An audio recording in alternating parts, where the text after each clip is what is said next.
Hello guys, आज हम discuss करने वाले हैं क्लास 10 इंग्लिश के the sermon eight Banaras chapter की शॉर्ट समरी। गाइस, इस चैप्टर में लॉर्ड बुद्धा के बारे में बात की गई है और मैं समझती हूँ कि सभी लोग लॉर्ड बुद्धा के बारे में कुछ ना कुछ सुन रखा होगा, कुछ ना कुछ जानते ही होंगे।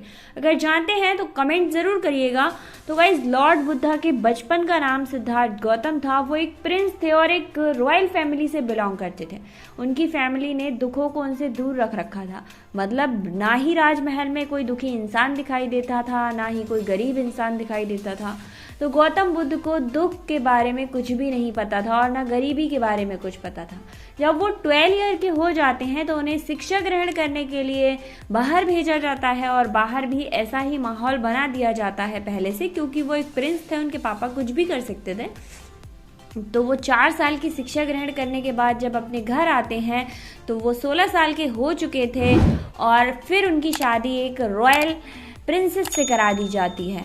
ठीक है, राजा और राजकुमारी की शादी हो जाती है। उसके बाद उनका एक बच्चा हो जाता है। 10 साल तक वो बहुत ही खुशी खुशी अपने राजमहल में रह रहे होते हैं।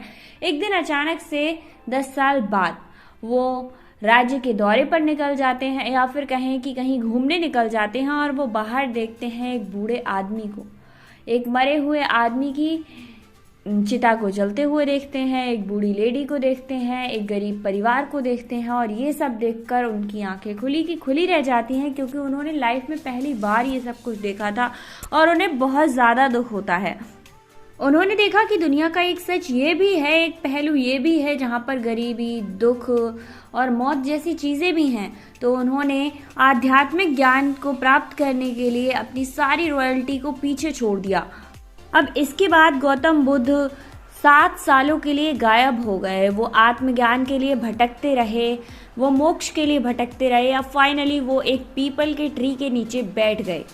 एंड गाइस, फाइनली बुद्ध को मोक्ष प्राप्त हुआ। 7 दिन के अंदर उन्हें मोक्ष प्राप्त हुआ और उन्होंने अपना पहला उपदेश गंगा नदी के तट पर एक पेड़ के नीचे बैठकर दिया।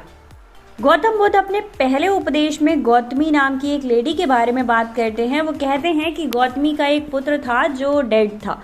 उसको लेकर वो हर रिश्तेदार के घर जाती है, हर रिलेटिव, फ्रेंड, सबके घर जाती है और कहती है कोई ऐसा उपाय हो, कोई ऐसी दवाई हो जिससे इसे बचाया जा सके तो आप मुझे दे दीजिए।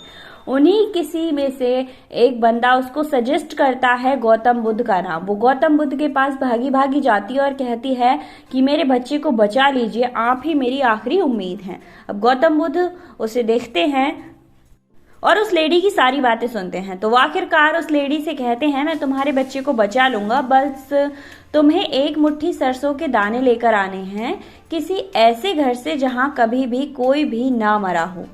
वो लेडी मान जाती है, उसे लगता है काफी आसान काम होगा। वो जाती है अपने रिलेटिव के यहाँ, फ्रेंड के यहाँ, गाँव वालों में, सब में सरसों के दाने मांगना स्टार्ट करती है। बट उसे ऐसा कोई भी घर नहीं मिलता जहाँ पर कोई भी इंसान ना मरा हो।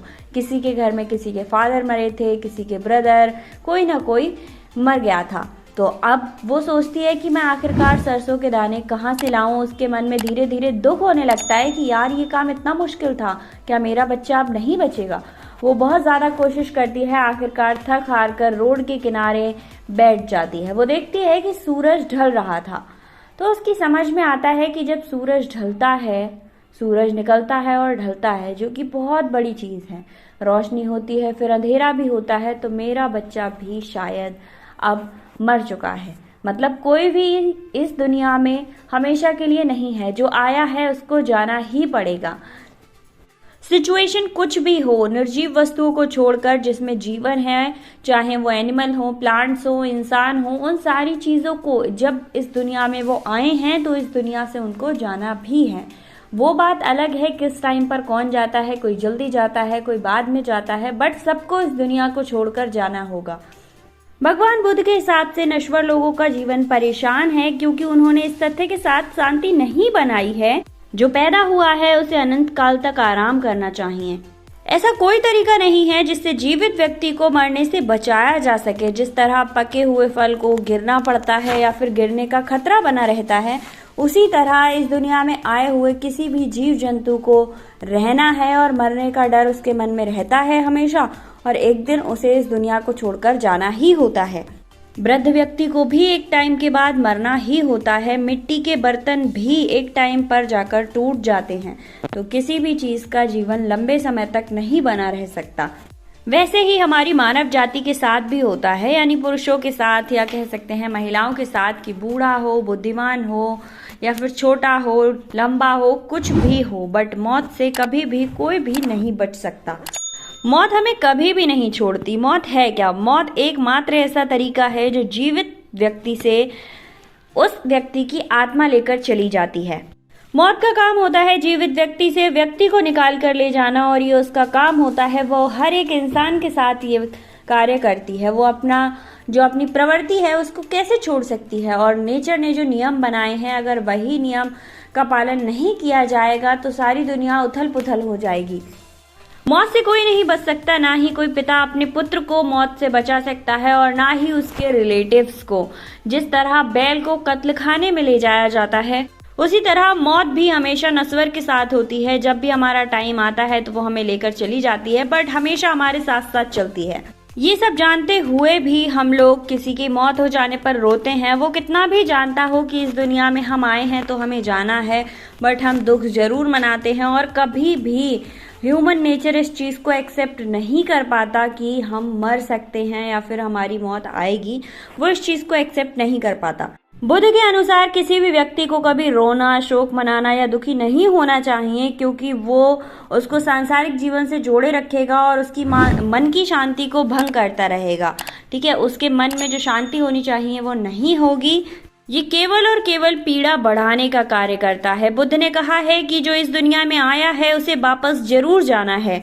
फॉर एग्जाम्पल, वो लेडी, अगर उससे बुद्ध डायरेक्ट कह देते कि तुम्हारा बेटा डेड है तो वो नहीं मानती, बट उसने जब समाज में सभी लोगों की प्रॉब्लम्स को सुना तो उसे मानने में आसानी हुई और वो मान गई कि उसका बेटा इस दुनिया में नहीं है। और ये मैं अकेली नहीं हूँ जो मेरे साथ ये सब कुछ हो रहा है, बहुत सारे लोग ऐसे हैं जिनके साथ ये हो चुका है। बुद्ध कहते हैं कि हमें दुख और मौत जैसी चीजों को आगे बढ़ाना चाहिए, मतलब इनसे आगे बढ़ना चाहिए। यह एक मात्र ऐसा तरीका है जिससे हम मोक्ष की प्राप्ति कर सकते हैं और खुद को शांति दे सकते हैं। तो आई होप आपको ये चैप्टर समझ आया होगा। इसका डिटेल वाला वीडियो चेक कर लेना अगर और ज़्यादा डिटेल में चाहिए तो। ठीक है, मिलते हैं नेक्स्ट चैप्टर में एक और चैप्टर के शॉर्ट समरी के साथ। Thank you so much. अगर आपके फ्रेंड्स को इसकी ज़रूरत है तो शेयर ज़रूर करना।